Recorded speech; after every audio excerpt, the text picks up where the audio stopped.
open session of our growth committee meeting. We do have regrets from two committee members today, our deputy mayor and Councillor Strobridge. They were unable to be here with us. So thank you all for joining us, and we'll get the meeting kicked off. So we'll call the meeting to order. And our first agenda item today is back to our Growing in St. John series, which is a really great initiative that we brought forward a number of months ago to profile some of the absolutely amazing work that's happening, amazing individuals, amazing institutions, and today we're very excited to have a presentation from Dr. Petra Hauff from UMB St. John, and we're going to turn it over to David Doppelstein for a quick introduction. David.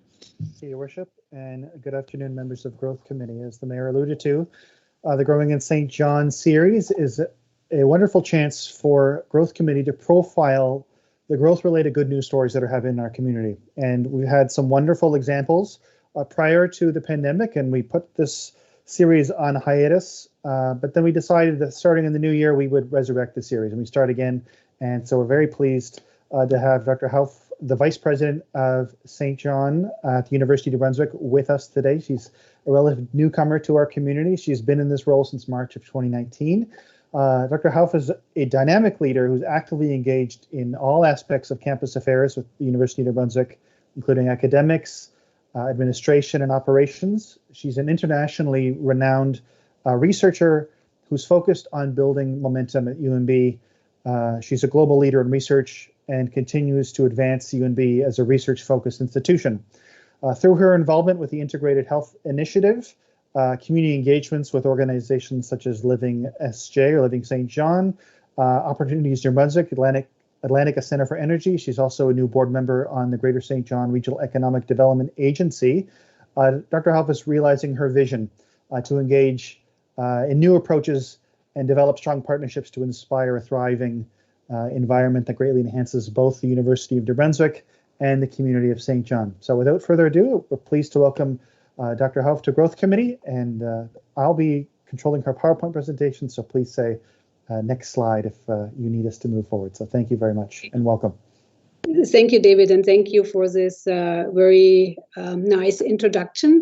And you can get the PowerPoint slides up, and I will give you a little advice about the next slide, please. This is how I grew up as an undergrad student when I had to give the presentation in the back for my professor and my mentor, and he was always saying, next slide. That was a long time before we were using Teams meetings. So we're doing Teams meetings. So I'm very pleased and I'm very thankful for the opportunity today to talk about the health growth plan of UMB St. John.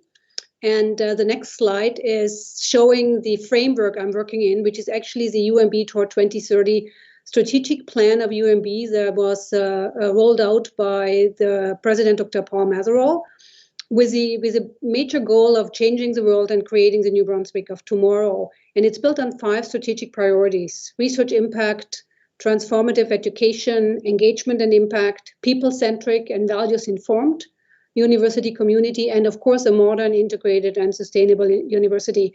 And the important part to note today is that the integrated health initiative that I will be presenting is actually this vision in action. It's contributing to all strategic priorities of UMB to the benefit of society. And on the next slide, I have highlighted the 5 ambitious pillars that the integrated health initiative is building on. And I will get in a little bit more detail of some of the pillars, not all for today.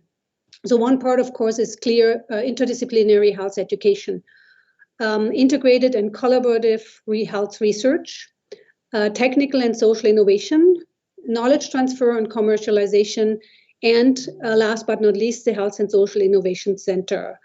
And on the next slide, we're going to start basically by what's probably most important for this group today is what is actually the outcome of those health initiatives, what we want to achieve with this big ambitious plan.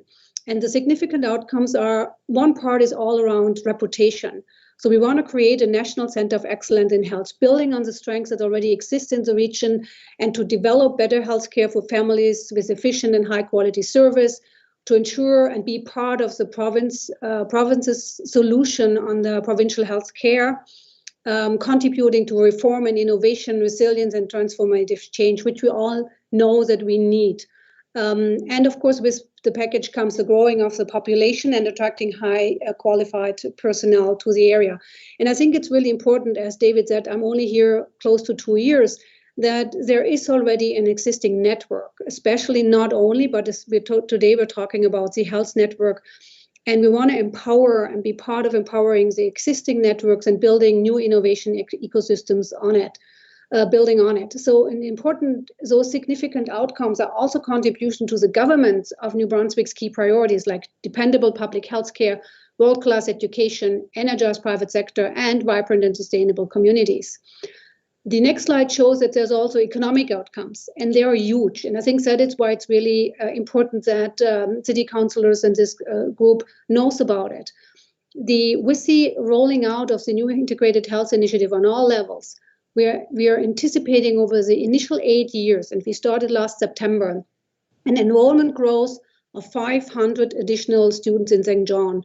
And to give this as a framework, this is about a 25% growth.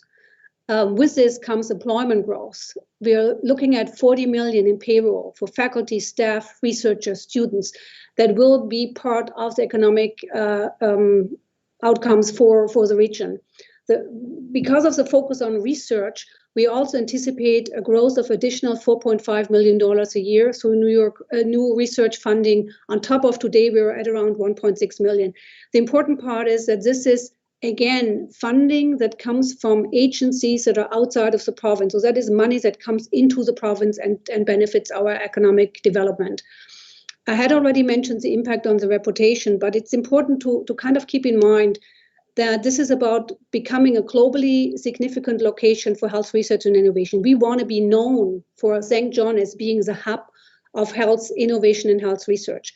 We want to create a hub that includes public and private partners, engages our communities, our new business, offers UMB St. John as a living laboratory to produce data that inform our policies in health and social services. And of course forward-thinking professional health care administrators who are working in a variety of settings. Kind of have an neck. Okay. Try not to be distracted by it. So then the next slide. Well, I'm going to go a bit of the details of the different. David, can you give me the next slide, please? Okay. So here's the health education. So when we look at the different pillars, we have already rolled out the Bachelor of Health, this new innovative interdisciplinary health program last September. We are now developing extracurricular certificates for all students in health and wellness, masters in health, again, with this interdisciplinary approach, was focusing on management in health, health policy, and healthy communities. And I know that the people that you all know very well, our MBA program Uptown, we are at the moment developing a specialization in management in health that will be part of the MBA one-year program and will be available in October. We are in the process of getting it through the approval, the different levels of approvals. This is a high level on the education. When you look at research, which is on the next slide, we did, of course, consultation with the stakeholders and experts in the region and in the province, and identified 5 research clusters that we want to focus on that are actually adding and complement what already exists. Digital health is a huge priority, huge growing field, and is a priority as well of our provincial government. Child rights in health, this research chair is already here, is looking and working together with our Department of Education to improve the health and the children to have rights in a healthy environment.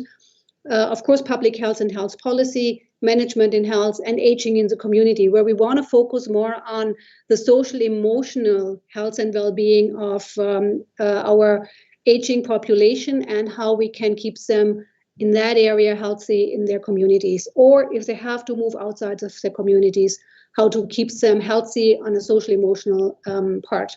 The technical and social innovation is around this prioritization around social science research and community engagement. Promise Partnership is well known here in St. John, had just their 10th anniversary. the Urban and Community Studies Institute, the strong partnership with Living St. John, but also the resources that are available at UMB through the Fredericken campus, like the Social Policy Research Network and Pontisch-Pont Center. These are all centers that look at social innovation and looking at approaching the social and societal issues and challenges we're dealing with from a different perspective. We want to find effective ways to address those issues. The big part about knowledge transfer and commercialization is a piece that is often underestimated. Universities are not only creating knowledge, they're also transferring knowledge to the stakeholders and make sure that it is utilized for commercialization where it makes sense. And we have a very good model of that with the MBA program uptown, where we have this strong bond with the economic development agencies back, and I'm sure with the new one as well, where we basically creating this bond between the students and those entrepreneurs and innovation hubs. And we are partnered with OMB and the LA Group to develop the Health and Technology District St. John, which will house health-related companies and organizations and provide them with the space. It's a private sector facility in addition to the facilities that we are planning for the Health and Social Innovation Center. But the important part is here that this is a real partnership where OMB, the LA Group, UMB, and the Economic Development Agency will have seats in selecting who will be in that building and how those potential tenants will actually amplify what we want to achieve here, providing opportunities for experiential learning for our students, but also creating this early bond between companies and private sector organizations with the students and providing, helping them like to kind of cross-fertilize and connect with the innovation hubs that will be provided by or will be run by UMB as well. And that brings me, last but not least, to the building. We need a state-of-the-art purpose-built facility on the St. John campus in order to attract those additional 500 students and those world-class researchers to ignite innovation, community engagement, and entrepreneurship. And as we all know, like we need the right space and the right environment to actually make that happen. And I think that this is an exceptional investment in the future of New Brunswick, enabling transformational change in the health sector. And this is something that we really want to contribute to the St. John region and to the greater St. John region. So you see a little rendering here about the 3.5-story building. It is 65,000 square foot, and the next slide shows a couple of other renderings of the building as well. It's a space for collaboration, innovation, community engagement, and entrepreneurship with classrooms, lots of informal learning spaces, an entire floor dedicated to research, an event space that is available for workshops, for lecture series, and for teaching, but also for celebrating research and teaching achievements. And then has also on one side of the building a healing garden, which we are developing at the moment together with our Indigenous friends. And it will have an Indigenous gathering place in the center of it to create this outdoor environment where we can celebrate together. The building comes with a price tag, $38 million. It will be where the Chipman Library is right now, and will basically replace that building. We are shovel ready. That means like we have all the blueprints ready. All we need is a funding commitment, and then we can basically go out for tender immediately. And there's a timeline of 20 months from the moment we are going out to tender until occupancy. That is the estimated timeline. It's important that the construction management approach is actually in a way that our local contractors and companies have a chance and have the ability to actually bid on those tenders. There will be around 300 direct and 90 indirect jobs. I know that this is only during the construction process, and I have given you the economic impact on the long term, but I think given the situation we were in, it's also important that there is a short-term impact. We're talking about 20 months, so that's almost 2 years of jobs for people that might go outside of the province otherwise. I know one question that you all have is about where are we actually with our student population. So we want to grow the extra 500, and there's two key take-home messages that I want you to keep. One is, on average over the last 5 years, we had about 1,947 students enrolled in undergraduate programs. 12% of them are international students. If you look at the graduate programs, which where we have only around 160 students, 45% of the students are international. And this is because of the MBA program uptown. We have around more than 90% of our students in the MBA program are international students who want to stay in Canada. This is the UNB's answer to our immigration strategy.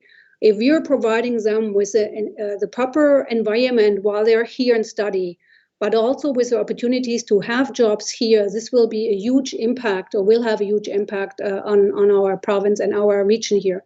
The other part that is important on the domestic side, if you look at the 1,700 students that we have at the moment, 92% of them are out of New Brunswick. And the majority of them are actually out of the St. John region, which is great news, which means like we are providing them with the education they're looking for, and they stay here. But what we want to achieve over the next 5 years is we want to create undergraduate programs that actually attract students from outside of the province and from other countries to come here, so that St. John becomes an education destination. And with the new health program, we are right on track with that. We have seen the applications that are coming in right now for September intake. Half of them are out of the province. So we can see with the right programming, we actually can attract students to come here. They come here for 4 years to study. So this is our chance to make them fall in love with the Greater St. John region and make them stay here. And that leads me to my last slide, which is around what are the next steps. So for me, it's one of my major priorities right now is to secure the funding for the Health and Social Innovation Center. We have come a long way. We have the right building for the right purpose. We needed to accommodate those students.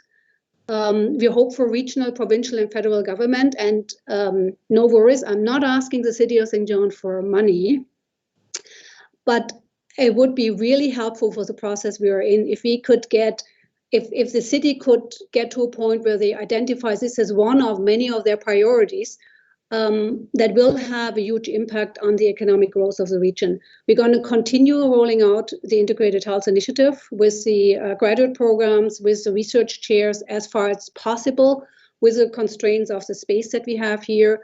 We're working closely with LARC and UNB on the commercialization to have this external validation that is impacting also the attractiveness of getting students and researchers here. And like I said, increased student population. We have big plans. The strategic plan of UNB is hoping for almost a double of student numbers within the next 10 years. And I think UNB St. John has huge potential to achieve this. And so that is another part of what I hope for a closer collaboration with the City of St. John, is the marketing of the university as an attraction point for getting people to come here and make this a destination for education and then to stay here and live here. And with this, I thank you for your attention, and I'm taking your questions. Perfect. Thank you very much. Committee members, any comments or questions? Thank you. Councillor Hickey. Thank you, Your Worship, and thank you very much, Dr. Howe, for coming in and presenting. Certainly very exciting prospects, and the idea of the Health and Social Innovation Center is really exciting. I guess my question to you is, how can we support you getting this off the ground, securing the funding, and making sure that we get some shovels in the ground moving forward? Thank you for this question. So we have a regular, I actually had another meeting with RDCs this morning. We have presented the entire initiative several times to our provincial ministers. With Minister Holder, we have a champion who has been supportive of the project from the moment when I was here. What the message that we got from provincial government was, the greatest success we have with the project is if all three levels of government are in support. We are approaching federal government for funding as well. As I said before, I'm not approaching the City of St. John for funding, but the message we got was an endorsement is fine, being a priority is more powerful.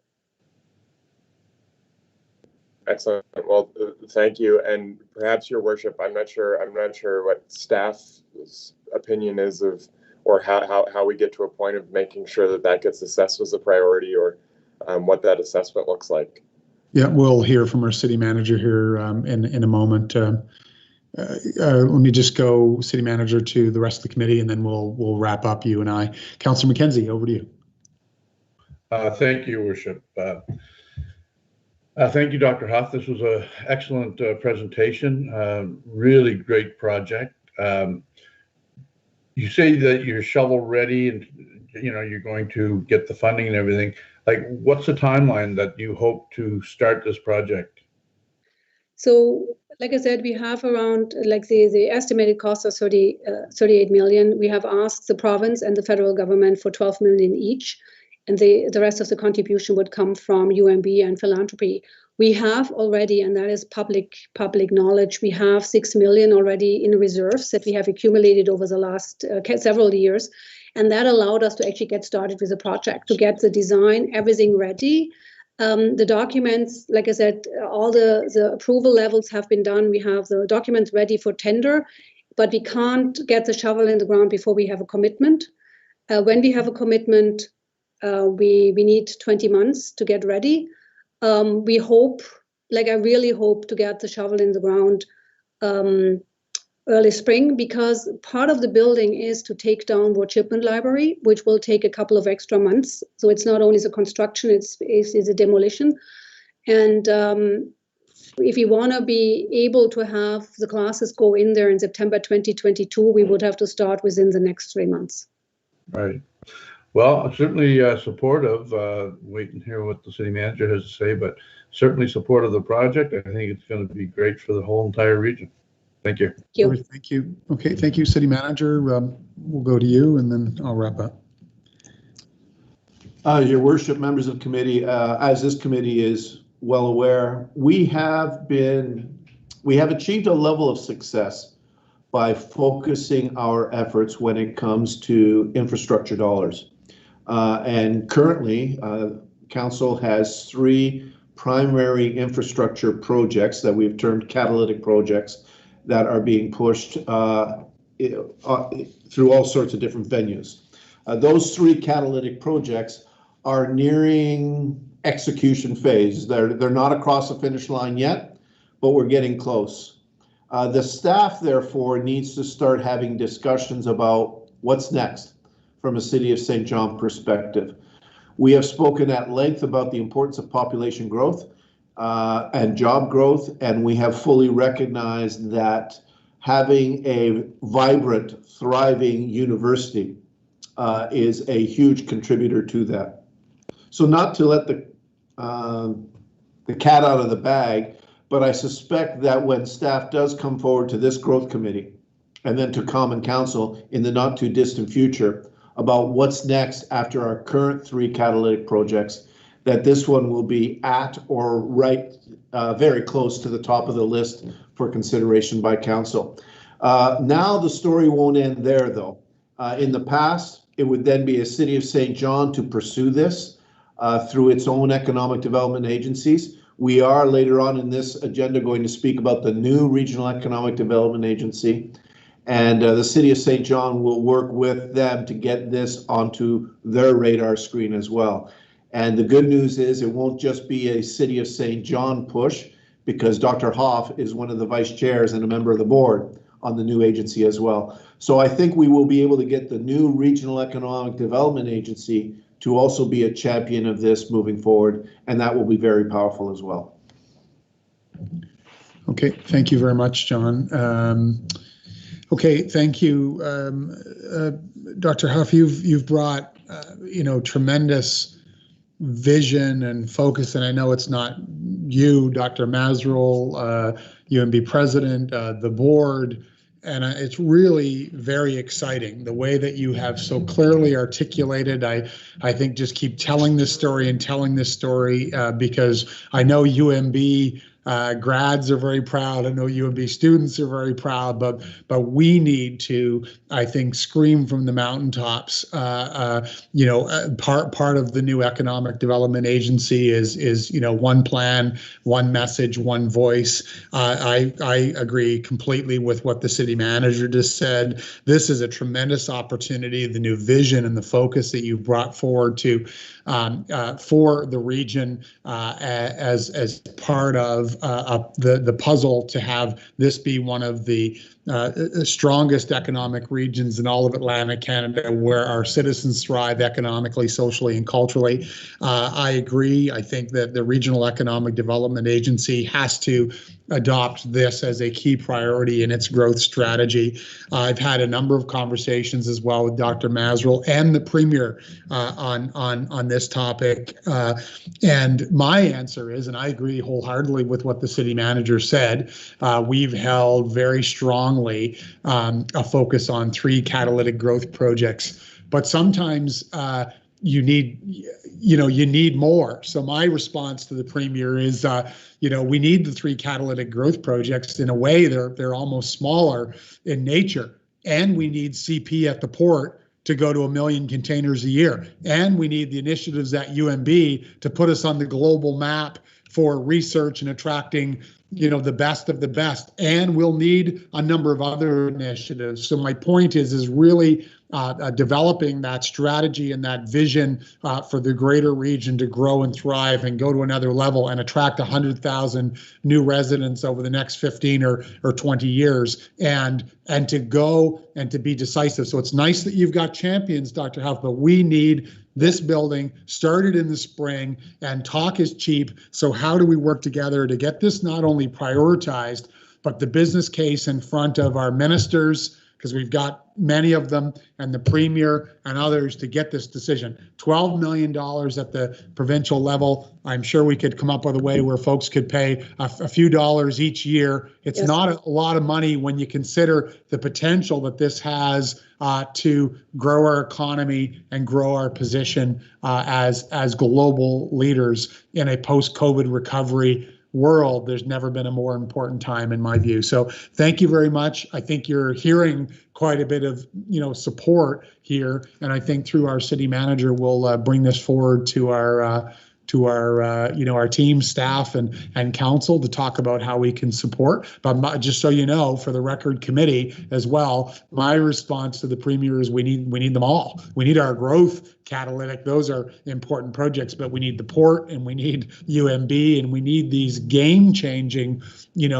priorities to move forward. So, okay, well, thank you very much, Dr. Huff. We really enjoyed your presentation today. Thank you for providing me with this opportunity. Okay, perfect. Thank you. Committee, just to receive and file, please. Thanks, John. And can't see anyone else, but we'll assume David Hickey put his hand up, and I'll call the question. All those in favor? Okay, we'll assume everybody and anyone contrary-minded. Thanks. Okay, moving along, and I know Mr. Carson is tight on time here, so we're going to move right into update on our new Regional Economic Development Agency. City Manager, I think you're going to introduce this quickly, and then we'll move to Steve. Yes, Your Worship, members of committee, I have 3 quick points for you this morning prior to handing over the discussion. First is the new agency did in fact stand up on the 1st of January 2021 in accordance with the timeline that was laid out within the prospectus. That is a tremendous accomplishment. It was a very aggressive timeline, and certainly that accomplishment needs to be recognized. More than that, though, and it's my second point, is I would just like to mention to Growth Committee that accomplishing that timeline was done in large part by the Board of Directors, and the Board of Directors is a volunteer Board of Directors.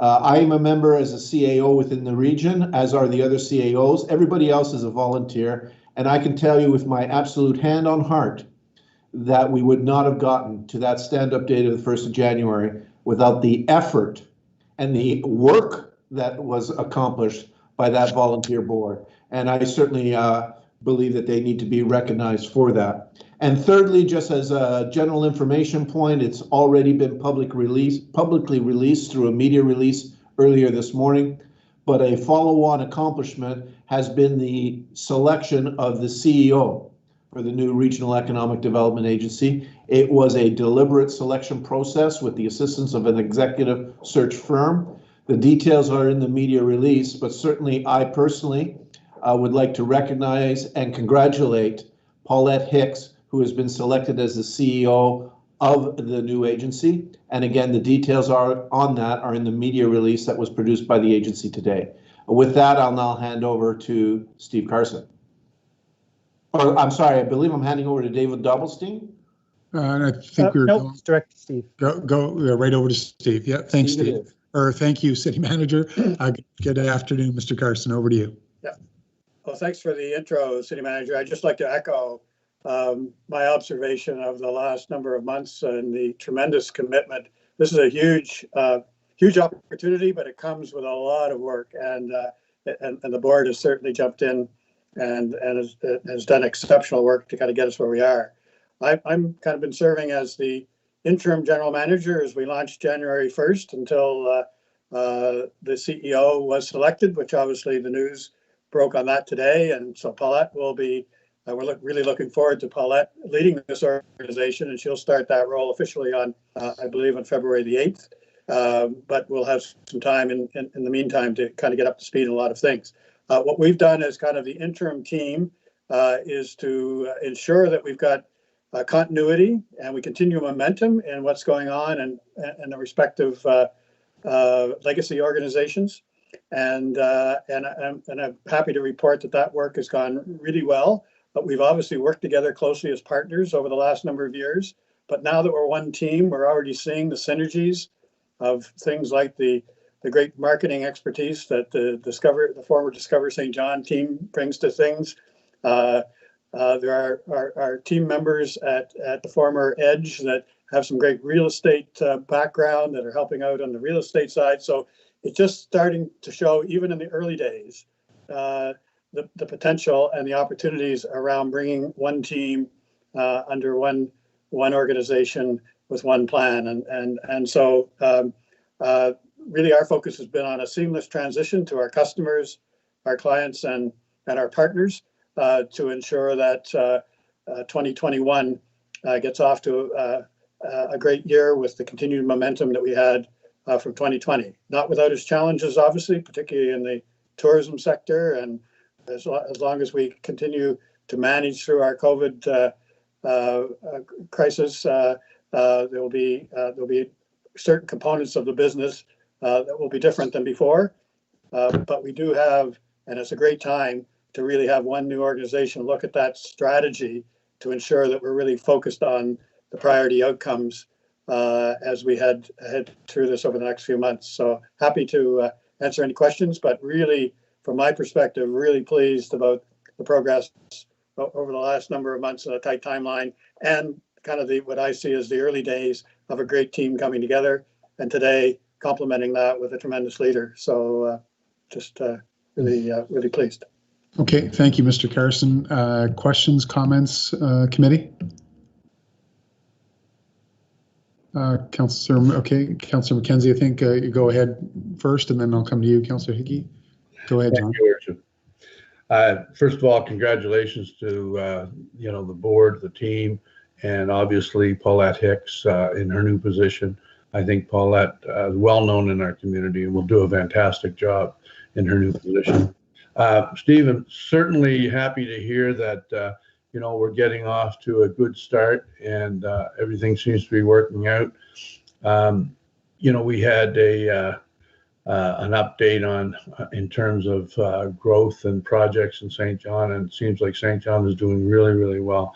So I want to thank you and your team for all that you did in the past, and look forward to what you're bringing forward in the future. Thank you. Thank you, Councillor.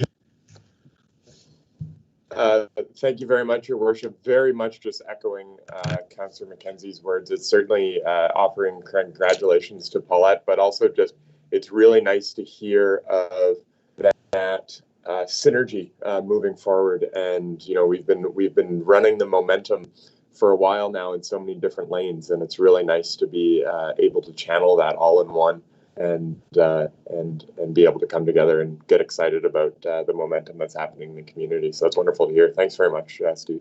Yeah, well, appreciate those comments. And I guess the other highlight that I didn't, or observation, I guess, that I didn't really make is how kind of the early days of regional collaboration is playing out through this model, and how impressed we've been as a team of the commitment of the region to work together on something that's really positive and proactive. And I think hopefully that sets the stage for not just this organization, but other other things that will no doubt follow along behind this. Excellent, wonderful. And just the city manager, member of staff, is it expected that the new CEO would give a introduction to council or to the committee or something like that? Is there an expectation there? We are working through the details of what we're calling a members agreement right now. And the members are the 4 communities, ourselves, Rothsay, Quispamsis, and Grand Bay Westfield. Sorry, 5 communities and Hampton. In that members agreement, we're actually going to lay out formally the expectations in terms of communications between the agency and council. And they will be required to report on their activities through key performance indicators and through a very robust performance measurement framework that will be developed by the agency. So we'll get that direct feedback from the agency on a regular recurring basis. And it's appropriate that that occur. Quite frankly, we fund them. In addition to that, I do suspect that at some point in the future, at least an initial introductory meeting with the CEO of this organization will be organized. She's not actually in the chair until the 8th of February. And then I think it would be appropriate to give us a bit of time for her to get her legs underneath herself and start to develop the plans. The board has intentionally not made some key decisions in terms of a long-term strategic plan, etc., until the new CEO was selected, because we want the CEO to not only live the plan, but to own the plan and to help develop it. So there's some work to do before I think that first meeting could occur. But the short answer to your question is yes. Okay, perfect. Thank you very much. I think just my wrap-up comments again. I think if we begin with the end in mind, and that is the greater region of St. John being an economic powerhouse from Hampton, St. Martin's through Quispamsis and Rothsay to St. John to Grand Bay. I think there's a tremendous opportunity to grow like we've never seen ourselves grow in the past. I shared last night at council that I spent the weekend chatting over Messenger with a person from California who today I sent their resume off to some local folks to say, here's someone who is dreaming of a quality of life that we have here in St. John, New Brunswick. As I look out my window over my shoulder at the sun beaming down on the port of St. John, Canada's first incorporated. Like, we're so full of potential here. So, all of that for me is what this has been about. It's been about always wanting to do better, to drive incredible results. Thanks, as everyone has said, to the board of directors. My expectation is this is going to be one of the highest performance organizations, anywhere. The strategy, the objectives, the metrics, the accountability, on a foundation of openness and transparency. And I think that, the board is exceptional. You've done tremendous work as a board. The selection today of the new CEO to keep building this momentum as a region is really what this has been all about. So very exciting times, not easy. Nothing worthwhile is ever easy, but we're certainly heading in the right direction. So I'm very, very excited by, where we are. And, I certainly acknowledge that there are, lots of critics out there when it comes to economic development, but that's why, I think it's so important to be open and transparent and have metrics that matter and share those. And I'm sure the board will continue to put very strong strategy in place. And I am excited by the appointment of the new CEO and recognizing that it was a national search. And I'm sure that the committee and the board went through an exhaustive approach to ultimately select someone who I think is the epitome of the type of leader that we need to lead this organization. So well done, everyone. Okay, well, thank you very much for that. I know Mr. Carson has a 1 o'clock call, so we'll just receive and file this presentation, and we thank everyone for it. Thank you, Councillor McKenzie, Councillor Hickey. Thanks. On the question, all those in favor? Thanks. Anyone contrary-minded? Okay, thanks. Next item. So, Mr. Carson, we're good with you because I know you need to move on. So thanks very much, and I'll see you soon. Okay, and last item we have for today is a development act video to Ms. Amy Poffenroth for that. Good afternoon, Your Worship. Thank you, members of Growth Committee. I'm pleased today to provide a brief update on our development activity over the last number of months. I'm pleased to report that we are now offering a 100% manual permitting process, meaning all applications are able to be received in paper and the permits will be issued in paper as well. We are putting our numbers together for the last 3 months of 2020. Still numbers to come in to finalize them, but we are looking at around 700 permits been issued in 2020 total. And that is about a little lower than average. However, our permit values are right about average with approximately $93 million in project value for 2020. Like I said, we still have some numbers coming in, so that number is likely to increase a little bit. But when we have a lower number of permits than average, but an average or above average permit valuation, it means that the permits that we are issuing are higher in value, which is good news.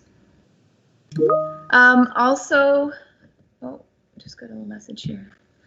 Also, good news story is in our number of residential units that have been created.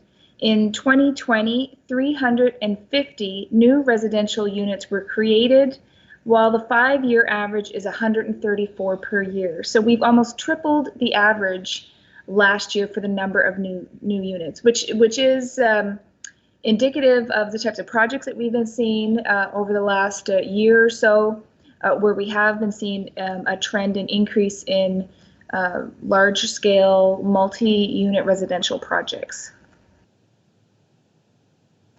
So with respect to the service that we're providing, as I mentioned, we are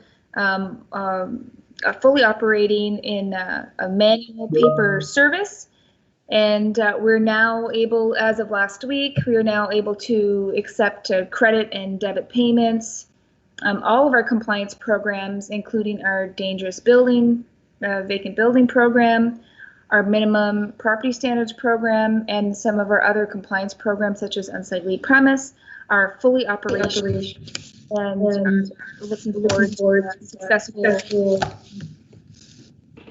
We are also providing a number of application meetings, virtually or in person, and we have had a number of pre-application meetings over the last number of months for a variety of projects, and a number of them that are scheduled for this month.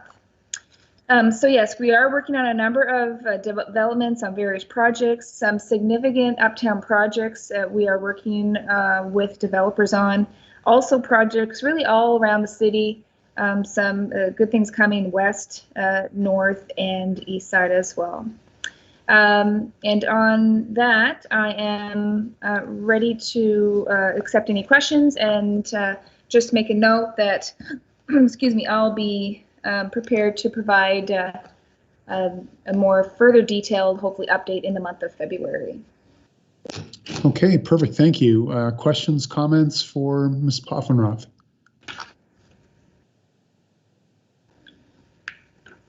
Okay, I don't. I'm having a hard time on my screen, so if anyone has any questions, just go ahead. I can't see. Okay, I can see you, David and John. No, okay, I don't see any hands, so I'll just make a couple of comments then, perhaps. Thank you for the report. Thank you for the work of you and your team.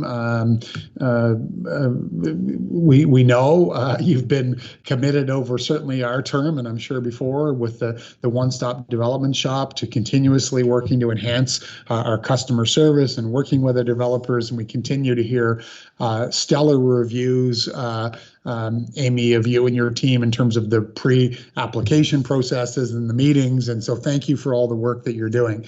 I think it's also, in 2020 has been certainly a year that we want to put behind us. And who would have thought, it comes with its pluses and its challenges, but who would have thought we would have had a record real estate, year. We would have seen really record construction. And I wrote the same thing down. We have sometimes I believe folks think things are only happening in the Central Peninsula. That's not the case. We have construction or projects in the works, east, west, north, all over our community, all sides of our community. And I think that's what's really, really exciting. I know we speak about it often as a growth committee, celebrating. So certainly everything we can do to be, sharing that good news and snapping pictures of buildings going up. And I think people get quite excited by, I know the view playing right out of my office window. I can see the first 6-story wood construction building in New Brunswick that's got its 6th story now on the corner of Canterbury and Grannon. So there's just a lot of momentum happening here in the city, and it doesn't happen on its own. It happens because we have investors and developers and builders and dreamers that want to make things happen. But also we have balanced regulation, and we have building inspection and growth and community development teams that want to see things happen as well. And we have a council and committee that prioritized growth. And that's why from our first days as a council, we have pushed and challenged ourselves to redefine growth outcomes, to enhance customer service, to get rid of perhaps policies that maybe could have been enhanced, or enhance them is a more positive way to say it. And we talk about growth every single day in this organization, and I'm really proud of the work that we've been doing. So all that to say, thank you to everyone that is touching it, and I think to you, City Manager, I know you're very passionate about facilitating over regulating, and it's almost like I'm reminded of Disney. And like every single employee in this city, every single one of us can be an ambassador to make great things